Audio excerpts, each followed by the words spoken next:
За өнөөдөр 70 цат хотынхаа 2 өрхийн эрүүл мэндийн төвд парк шинжилт хийж автомашиныг одоо гардуулж өглөө. За өрхийн эрүүл мэндийн төв маань бол одоо багийн эмчнэр хамгийн түрүүнд одоо ард иргэдтэйгээ хамгийн ихэнд харьцаж яадаг.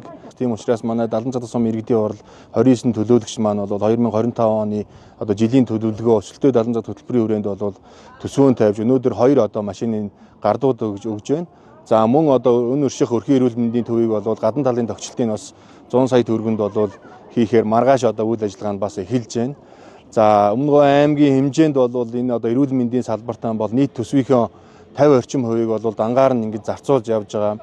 За одоо өрхийн эмчнэр ялангуяа энэ одоо анхан шатны тусламж үйлчилгээг хүргэдэг багийн эмчнэр баг дээр ажилладаг энэ эмч эмнэлгийн мэргэжлүүдийн бол нийгмийн асуудлыг бас шийдвэрлэх. За дотоод сургах, гадаад сургах. За 2024 онд бол аймгийнхаа нийт 10 одоо бүсийн онцлогын эмчилгээний төв, өрхийн эрүүл мэндийн төвөөс нэг эмч, нэг совилогчтой нийт одоо 15 хүнийг бол одоо бүгд найрамд Солонгос улсын Чомбог мужийн одоо тухайн одоо 2-3 эмнэлэгт бол 14 хоногийн хугацаатай туршлага солилцох одоо ийм одоо арга хэмжээнүүдийг зохион байгуулж байна.